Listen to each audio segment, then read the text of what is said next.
Hello, and welcome back. Today we're coming to you from Montana.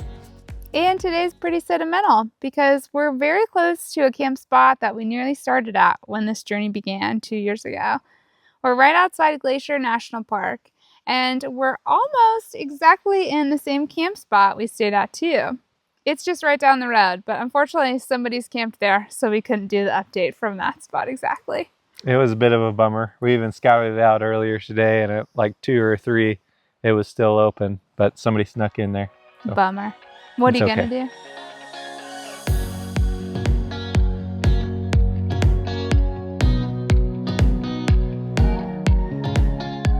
But let's pick up where we left off last time, back in Arizona. So we'd never been to Arizona before, so we decided to make the most of it. We had hoped to spend my birthday in the Yucatan on the beach, but since that wasn't going to happen, we found a pretty cool spot called Chiricahua National Monument. And it was unlike anything we'd quite experienced before. Yeah, it was definitely pretty cool. Along one of the hikes we had, there's these big rhyolite pinnacles, and it almost looks like a giant organ carved into the side of the cliff face. So pretty awesome. Yeah, sort of other planet-like. It was really fun, and there was even a tiny bit of snow for us to hike through. But after we left Chiricahua, we made our way towards Sedona and checked out the Red Rocks, which was also new to us and pretty cool. Yeah, we did an awesome tour with a ranger there at Sedona, and he took us to see some of the petroglyphs from some of the natives that settled there originally. And there was also a structure that was still in place from one of the first homesteaders in that area.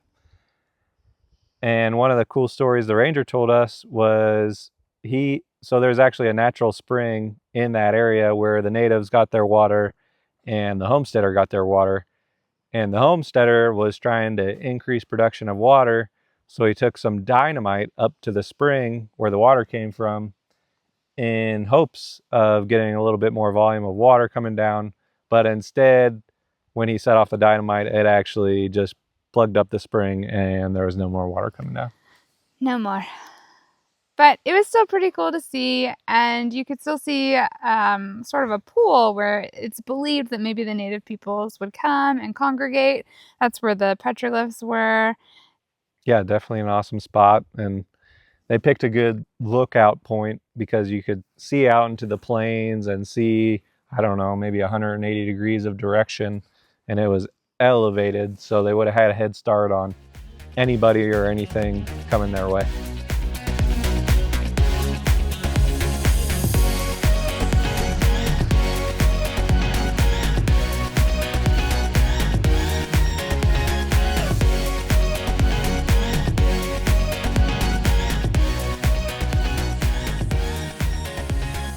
After Sedona, we made our way up to Flagstaff for a late birthday treat of skiing in the mountains. It was super fun, and it was extra special because that was my first time skiing since the accident back in 2021. So that was really cool. I didn't have any pain. It was great to be back on the slopes, and also really fun to be in the desert one day and then in the mountains the next. Yeah, it's definitely something you don't think about when you think of Arizona, is skiing in the mountains. And it was pretty decent ski slopes. So after Flagstaff, we were headed towards Phoenix with the goal of having a cover made for our gas tank that had just been modified. And some of the reasoning behind that is we had the big flammable sticker on the side of the gas tank, and it was just too much of an eyesore. It was right there at chest level underneath the rail of the camper, so anybody could come up and mess with it if we weren't there. And we just wanted something to make it a little bit more inconspicuous. But we found a really good welder and fabricator. He did a good job. However, it took a few more days than planned. And while we were in the city, we were staying at Planet Fitness in the parking lot overnight. They're very overlander friendly. They are. Wasn't the best sleep. One night we had a street sweeper come around midnight, and I swear they were just doing laps around the camper. Yeah, but anytime we stay at a Walmart or Planet Fitness, it's never very glamorous. We try not to do it. We really prefer to be in the forest or in the wild, but it ended up working out. It was worthwhile because we're really happy with the work that was done. It just was a rough couple of days. The time in Arizona had given us plenty of time to think through a new plan and process what had happened at the border.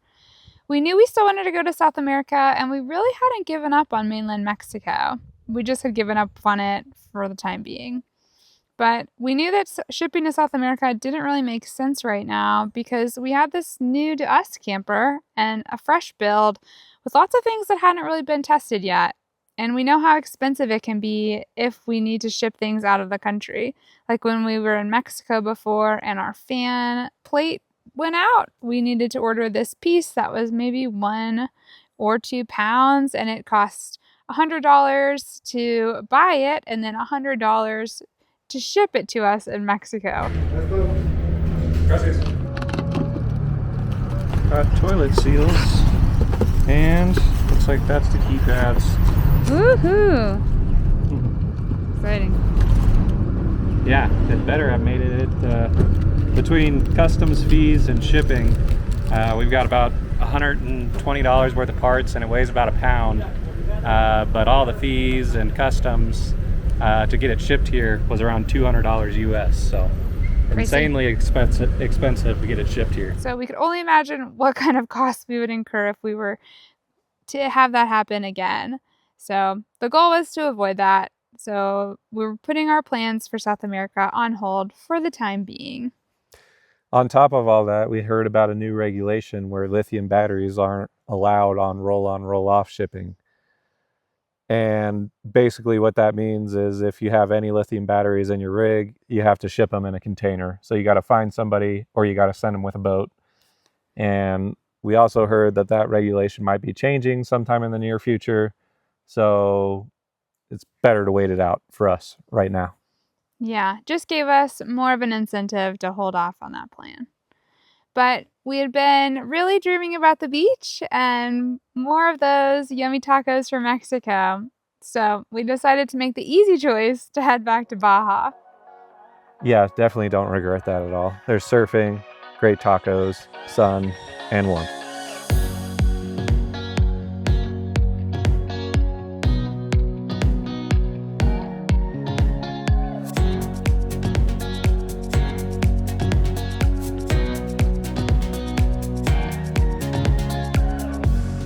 But wait, don't we need a TIP?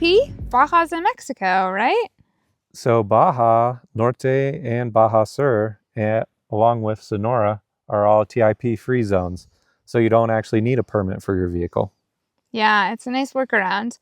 Although an important caveat to know is that if you have a trailer or something you're pulling behind, or especially anything that you're going to be storing in Baja, it's still really important to get that TIP, that temporary import permit, because we do know people that haven't had that and have had their campers seized because of it. So don't want to get into that.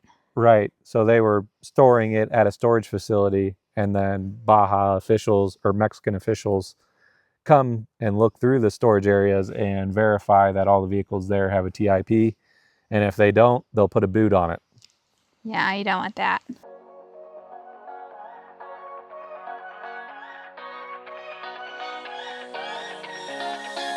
I don't wanna stay here, no. Ain't gonna keep it low. Now, if you wanna go, let's go. Let's wrap it up and hit the road. I just got an awesome vibe. Striking the winner post now. Liberty's on my mind. We've taken off, we've left the ground. You gotta understand that we get one chance, one chance. You will never regret the things that we'll do. 'Cause I wanna drive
'Cause I